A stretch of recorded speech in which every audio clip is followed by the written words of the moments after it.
Hello, Tar Heel Nation. We are back with another episode of UNC Hoops Talk podcast. Your host, Dan DeWitt. We got two games here, the Pitt game, the State game to start off ACC play to cover this week. And, of course, we'll look into what's coming ahead in the next week for Tar Heel games and Tar Heel basketball. Before we jump into those, just, again, always want to thank you guys for listening, for watching, subscribing, sharing, all that stuff. It definitely helps. And if you're not subscribed, would definitely love for you to subscribe and also connect with me on social media. All the links and places you can do that are down in the description below, wherever you're listening, watching, whatever it be. But thanks for coming in. Let's jump into some games. Shouldn't be too long of a podcast. Two games here. First one, the Pittsburgh game, kind of a blowout for the Tar Heels. 85-60 win at Pitt to welcome Jeff Capel into the ACC coaching, whatever family, with his first game as a coach in the head coach in the ACC, and not a lot that I want to spend time on here. It was close for the first part of the first half. It was like 16-14 or something like that, and then it wasn't even like a just boom, big time. We went on a huge run to blow it open. It just kind of seemed gradual, and there was just a long period there where Pitt didn't score, and we just kind of stretched it out. There was a big run. It was like, I don't know, 27-4 or something run, 27-2 run. And actually, Kobe White was asked by in the post game, and he's like, "What? We had a big run like that?" And then he kind of remembered, but it wasn't just like explosion. It was just kind of, we just gradually broke it open to 20 points, and then just kind of rode that for the second half. And when I think actually the run was the last part of the first half, beginning of the second half. And we just kind of rode that home. But good first win in the ACC for the Tar Heels. Obviously, win on the road is good. Obviously we expected it as well, playing Pitt. But, it was, I don't know, I heard somewhere too, like if Stallings was coaching this team, we're like, oh man, look how bad of a job Stallings is doing with this team. But since it's Capel, people are like, oh, he's getting it together. And but how much worse could Stallings have done against the Tar Heels, than losing by 25 at home? So I don't know, just kind of interesting narrative there is fresh coach there. But stats wise, led by Kobe White, 22 points, 4 rebounds, 3 assists, did have 5 turnovers, too many turnovers for him in this game and the State game. But turnovers overall were not bad. We only had 11. Actually 7 blocks and 8 steals as a team, so that's good. Rebounded them just by a little bit of a margin, 51-46. 17 offensive rebounds wasn't too spectacular, but like I said, led by Kobe White scoring-wise. Luke May, 17 points, 11 rebounds to go along with him. And then Cam Johnson, 15 points, 9 rebounds for Cam, with 4 assists as well. And those were the only guys in double figures. Garrison had 9, Kenny 2, Seventh Woods had 4, Leakey had 2, Playtech had 3, Brandon Robinson had 5, and Nasir Little had 6, with 6 rebounds as well. Nasir did have some moments here where he looked better. Then regressed a little bit. Didn't look nearly as good in the State game, as we'll touch on here in a minute. But 6 points for him, 6 rebounds as well in this one. Garrison Brooks had 5 assists with no turnovers in this game. And then, Cam Johnson, 4 assists, Leaky Black, 4 assists. And I think the stat was we had 24 assists on like 32 field goals or something like that. So good outing. Again, good first win for the Tar Heels, and not much more else, really needs to be said in this one, but just a good first win, kind of a getting right game for the Tar Heels to start ACC play. So that was encouraging. And then actually last night, as I record this, we go into Raleigh to play the Wolf Pack. Luke May quotes before the game were getting a little bit of play where, he was asked. It wasn't like he came out and said, like, this isn't a rivalry. And even Joel last year, when he said that, he was in a press conference. People were asking about it. They want that quote. But Luke kind of saying, he didn't say it like Joel did, where this is not a rivalry. But he said, Duke is a bigger rivalry, that this is a big game, but Duke is kind of more of a rivalry. But State fans taking offense to that, whatever. They were actually favored. It's kind of a pick'em game. They were favored by 1.5 at home, but actually a really good win for us. 90-82 is what it ended up. came out. We opened the game. God, how many did we score before they scored? At least 8. I feel like we maybe scored 12 before they even got on the scoreboard. And that's kind of how it was. We'd go on a run and open the game up to double digits. They'd make a run and get back in the game, get it down to 3-4. We'd open it up to 8-9. Let's see if I can figure out if it says the largest lead we had. Largest lead for us was only 14, but they never did lead. They tied it up a couple of times in the second half. It actually says here the game was only tied for 39 seconds. We scored pretty quick to start the game, and then it was later in the second half or middle of the second half that they tied it up a couple times. But Cam answered two of those times, I think, when they tied it up. Cam had big threes. I know Luke had a 3 and another big bucket, I think, when they were close. Brandon Robinson actually had a corner 3 late when they were making a little bit of noise. So this was really a team effort. Out rebounded them 51-33. We had 14 offensive rebounds, so didn't kill them there. Thought that would be a little bit more of an advantage for us. We had 20 assists, way too many turnovers. We had 23 turnovers, just way too many. And really, we just had some bad turnovers, like just throwing it out of bounds. Nasir Little should have been a back over and back call, but he just didn't pick the ball up. The other guy gets the ball. It kind of worked out for us because the other guy was called for a travel, but they started pressing us. We just pretty much threw it right to them. We tried to throw it guy in the middle, and it was just right to them. They got a couple of steals there, and just some bad turnovers and way too many turnovers. Luke May had 7 turnovers. Kobe White again 5 turnovers. Kenny 3, 7 3. 7th did not look good in this game. Only actually played 8 minutes, and mostly I think because he just did not look good. Kobe White ended up with 30 minutes. Leaky looked a little more solid with his 10 minutes. A couple of nice buckets. But we were led in scoring by Luke May. He had 21 and 11 rebounds, 3 assists as well. But really, I don't know that you can say led by anybody. And because Cam had we actually had 3 guys, all 3 seniors had double-doubles. Luke with his 21 and 11. Cam Johnson, 15 points, 11 rebounds, 5 assists before he went out with cramps and didn't play like the last 12 minutes of the game. So he easily could have gone for 20 and 15 or something like that. Kenny ended up with 15 and 10, a couple of big shots, threes for him.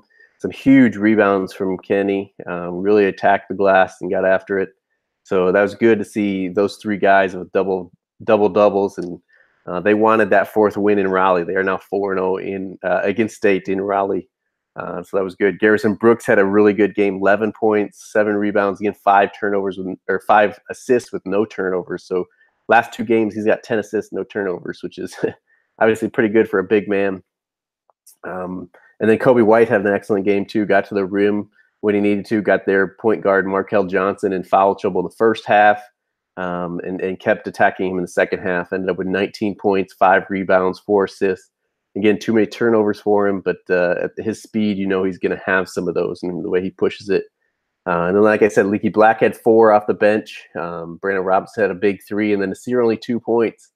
And that's kind of the downfall here in this game is we scored 90 points, but only 9 points off the bench. Whereas in the first half, State had like 42 points. I think 35 of them were from their bench players, mostly Braxton Beverly was knocking down threes to kind of get them back into the game. But like I said, team win here. Big time win to go 2-0 in the ACC. Obviously beat our, quote unquote rival in State at their place. They'll be out to get us at our place, but hopefully we've improved by that time and we can take them down again, sweep them.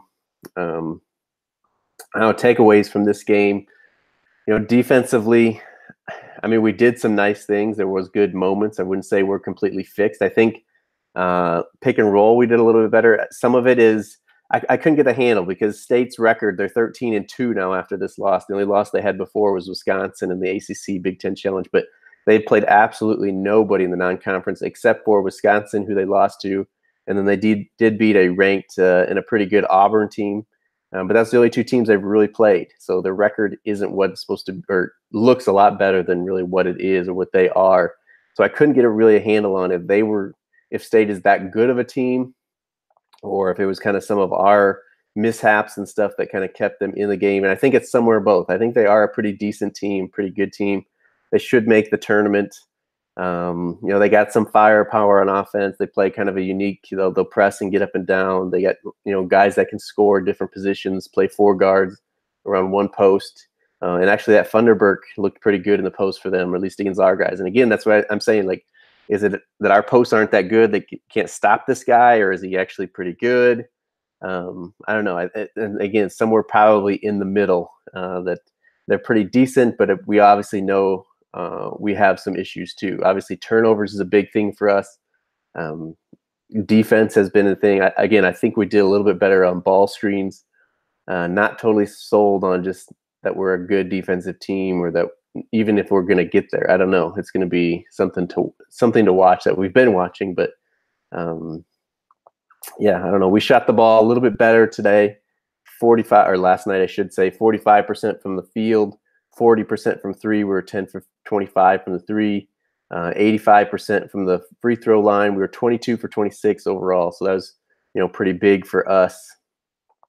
Get 22 out of 26 is a pretty good, as a team, pretty good clip from the free throw line. So hopefully we can build on this. Of course, we said that after Gonzaga, we shot so well, but yeah, I mean, this is something now we're in the ACC play, and it doesn't get any easier from here.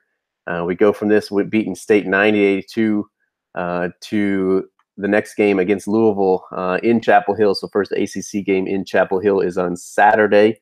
So a nice, little break. If they take Wednesday off, they got Thursday to go pretty hard, Friday to go a little bit lighter and get ready for the game. And then it is a noon tip on ESPN, noon Eastern tip on ESPN in Chapel Hill against Louisville.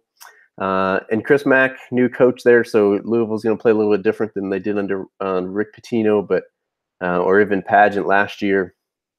But he's got them going. He's got them kind of fired up. They got kind of a better record than what they are, I think, as well.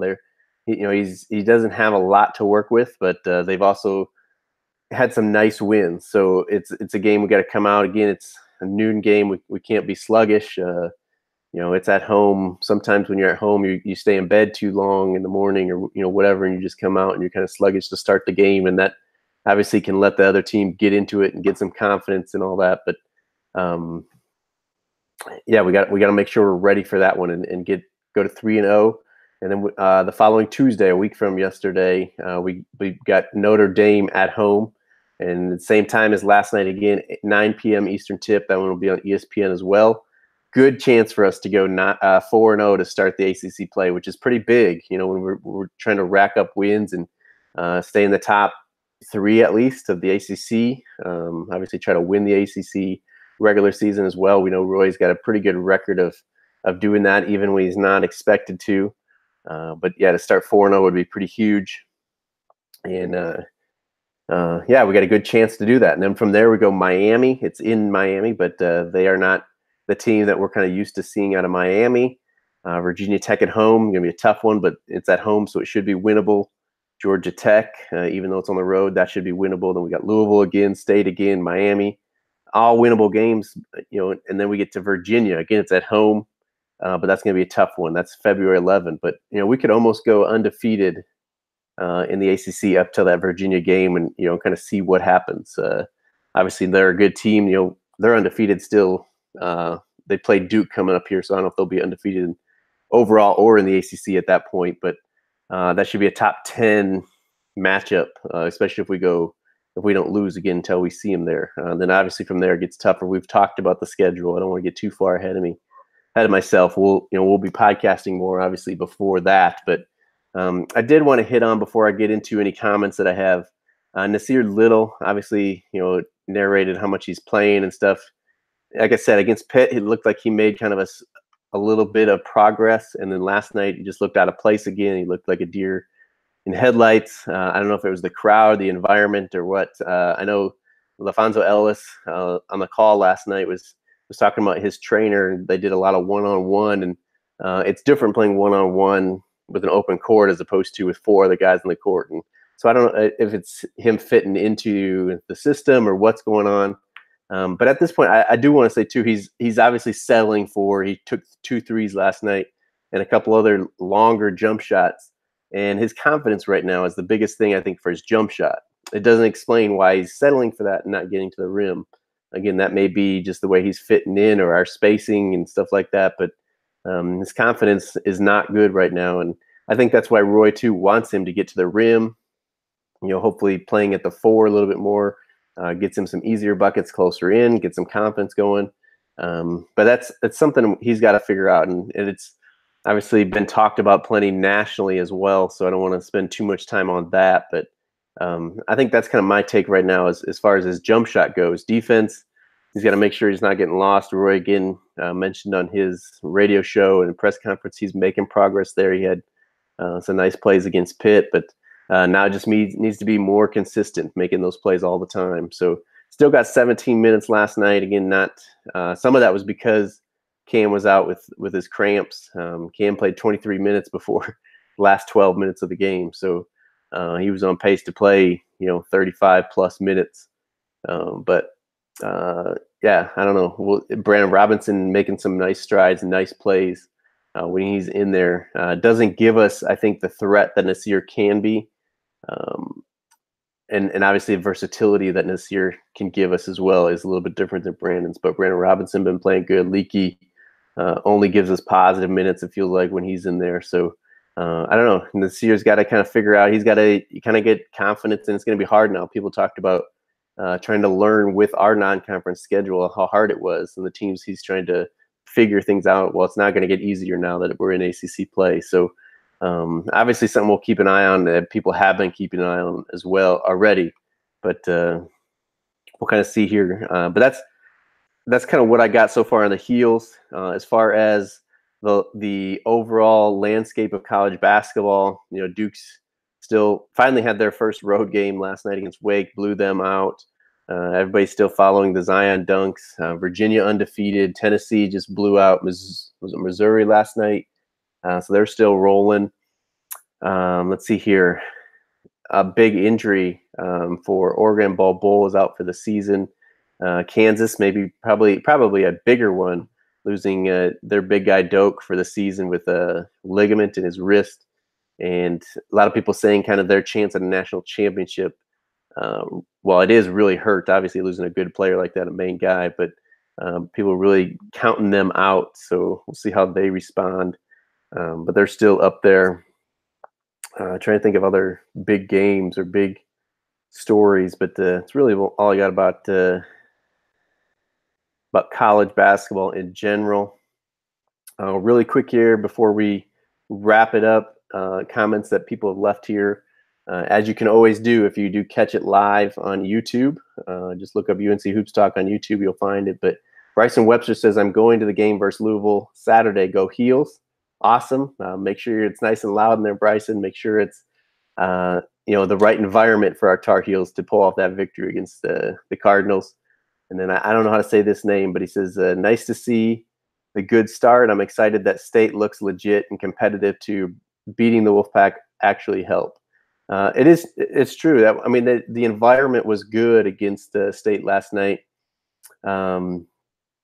And it is fun to play those games and those environments when the students are into it, the crowd is into it, and it is competitive. We didn't beat them by 50. I know that game was at home 2 years ago or whatever it was, but we didn't just kind of blow them out. They were competitive, and it was a good game. Maybe because of some of our downfalls and our turnovers and stuff like that. But and then the same guy says Pitt was solid but a little sloppy. Pitt missed a lot shots, but really I don't know if solid is the right word for them. But he says State was even sloppier. 2 road wins to get in the ACC are precious. It's true. We take take wins however you get them. But Coach Mike Brown Jr. Says, let's go Heels. Thanks for watching, Coach. It's right to keep the Heels trucking along here as we get deeper into the ACC play. And then the name I cannot pronounce is Pack outplayed us after the initial run, or at least outscored us. Yeah, but only by 4? I think it was 12-0 in that first run, and then we ended up winning by 8. But we played the last 12 minutes without Cam, and Cam had been big. He had 15 and 11. plus whatever the assists I said, 5 assists or something like that. And then we played 12 minutes. It wasn't like he was out for a couple of minutes and we kind of had the game and we just kind of not blow it. He was out for a big stretch there. Well, I mean, over half of the second half. So he missed the whole fourth quarter, you'd say. And guys stepped up, and that's why I say it was really a team win. Guys stepped up, and about 2.5 minutes left, we started milking clock, and that did not look pretty. We did not look pretty slowing the ball game down and trying to waste clock. I think in those situations, obviously you want to take your time and get a good shot, but we can't do what we did against State because they actually did get it to 3, and the guy had a wide open 3 in the corner and just airballed. I mean, that was a terrible shot. And my wife asked, like, did he get hit? Did he get blocked? Like, I mean, it was way off, but he was wide open. I don't remember who it was, but I mean, they outscored us by 4, but I mean, you pick any moment in there. You could say, well, once they tied it up, we outscored them in the rest of the half, or the rest of the game too. So it's true, but I think what was big for us is never letting them get the lead. They did tie it up at least 2 times, possibly 3 or something like that. But we never, and they had chances. They had the ball several times with the score tied, or they were down 1, and we got stopped. So we never, I think if it would have been different, I'm not saying we would have lost for sure, but I think it would have been different if we would have given up the lead at any point in there. So I think that was big for us. But that's all the questions and comments I got there. That's really all I got for this week. We'll look forward to Louisville. Remember, Louisville Saturday at noon on ESPN. And then we got Notre Dame next Tuesday at 9 p.m. tip on ESPN as well. So that's all I got for you this week. Thanks for watching. Hope you're subscribed. Don't miss any shows coming up. Stick with me through the rest of this season here and going forward on this journey of Tar Heel basketball, the 18-19 season. And I look forward to seeing you guys next week. But that's all I got. Until next week, go Heels.